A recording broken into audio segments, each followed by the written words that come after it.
Hello friends, स्वागत है आपका आपके अपने चैनल HSC स्टडी गाइड में। आज इस वीडियो में हम बात करने वाले हैं रेडियोग्राफी सेफ्टी के टूलबॉक्स टॉक मीटिंग के बारे में। तो चलिए फिर वीडियो को स्टार्ट करते हैं।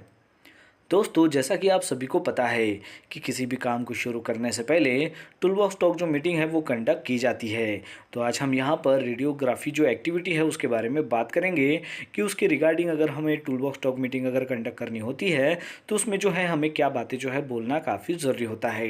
तो दरअसल रेडियोग्राफी जब भी कोई एक्टिविटी अगर स्टार्ट होती है तो हमें रेडियोग्राफी के बारे में जो है लोगों को बताना होता है कि रेडियोग्राफी यानी कि क्या होता है। रेडियोग्राफी एक्टिविटी जब चालू होती है तो उसमें जो है कौन से हज़ार का जो है सामना आपको करना पड़ सकता है, इसके साथ साथ उसके लिए जो है क्या प्रिकॉशन ले सकते हैं। तो ये जो सारी इन्फॉर्मेशन है हमें टूलबॉक्स टॉक के ज़रिए जो है लोगों को बताना होता है।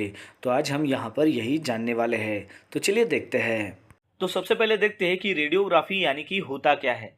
रेडियोग्राफी एक कॉमन टेक्निक है कि जो इंडस्ट्री में इस्तेमाल की जाती है कि जो भी स्ट्रक्चर है उस स्ट्रक्चर की स्ट्रक्चरल इंटीग्रिटी कैलकुलेट करने के लिए, यानी कि उसकी स्ट्रक्चरल इंटीग्रिटी इवैल्यूएट करने के लिए इस रेडियोग्राफी का इस्तेमाल किया जाता है।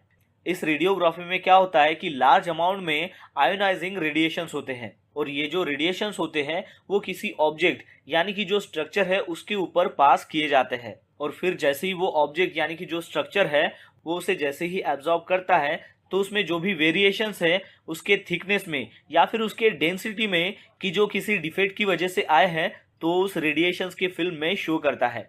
तो इस प्रकार जो है वो स्ट्रक्चरल इंटीग्रिटी उस स्ट्रक्चर की इवैल्यूएट की जाती है। चलिए अब जानते हैं कि रेडियोग्राफी एक्टिविटी में आपको कौन से हज़ार का सामना करना पड़ सकता है।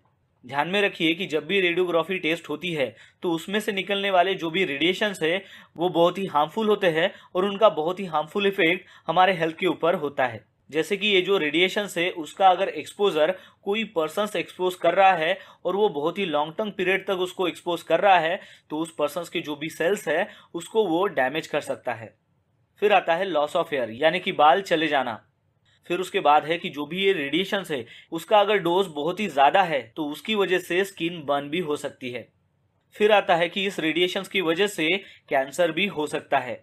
फिर उसके बाद है कि ये जो रेडिएशंस है उसमें जो भी पर्सन्स काम कर रहे हैं वो अगर कंटिन्यूसली उसमें काम करते जाते हैं और उसका जो एक्सपोज है वो हाई हो जाता है तो उसमें उनको कैंसर होने के चांसेस बढ़ जाते हैं। और फिर उसके बाद है फर्टिलिटी, यानी कि इसका हाई डोज और हाई एक्सपोजर अगर हो जाता है तो उसकी वजह से फर्टिलिटी भी हो सकती है। चलिए अब जानते हैं कि रेडियोग्राफी एक्टिविटी के वक्त आपको कौन से कंट्रोल मेजर्स लेने पड़ते हैं। तो सबसे पहले उनके पास वर्क परमिट होना चाहिए उस रेडियोग्राफी एक्टिविटी के लिए। फिर उसके बाद उनके पास वर्क मेथड स्टेटमेंट होना चाहिए और साथ ही में उस एक्टिविटी का जो हीरा है यानी कि JSA यानी कि TRA वो उनके पास होना चाहिए और वहाँ पर जो भी हज़ार्ड फाइंड आउट किए हैं और उसके लिए जो भी कंट्रोल मेजर्स दिए हैं उनको उसको फॉलो करना है। फिर उसके बाद जो भी ऑथराइज पर्सन्स वहाँ पर काम करेंगे उनके पास उनका मेडिकल सर्टिफिकेट भी होना चाहिए ताकि वो मेडिकली फिट है वो एक्टिविटी करने के लिए। तो सबसे पहले आपको ध्यान में रखना है कि जहां पर भी रेडियोग्राफी एक्टिविटी हो रही है उस एरिया को आपको बैरिकेड करना है उसका कंट्रोल एरिया फाइंड आउट करके। जैसे ही आपने कंट्रोल एरिया फाइंड आउट कर लिया तो उसके सराउंडिंग में यानी कि 360 डिग्री में आप उसको बैरिकेड कीजिए। बैरिकेड करने के बाद उसको ब्लैक और येलो टेप से मार्क कीजिए और फिर वहां पर रेडियोग्राफी एक्टिविटी का साइन बोर्ड वहां पर पोस्ट कीजिए। फिर आपको ध्यान में रखना है कि उस एरिया में कोई भी अनऑथराइज पर्सन उसमें एंट्री ना कर पाए।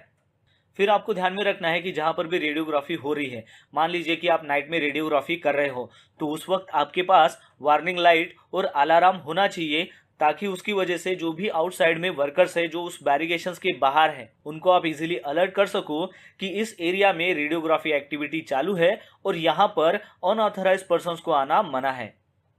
फिर उसके बाद जो भी पर्सन रेडियोग्राफी का काम कर रहा है तो उनके पास उनका पर्सनल डोसीमीटर उनके पास होना चाहिए और साथ ही में उनके पास TLD बैचेस भी होने चाहिए। तो दोस्तों, आशा करता हूँ कि आपको इस वीडियो के माध्यम से पता चल गया होगा रेडियोग्राफी सेफ्टी के टूलबॉक्स टॉक मीटिंग के बारे में।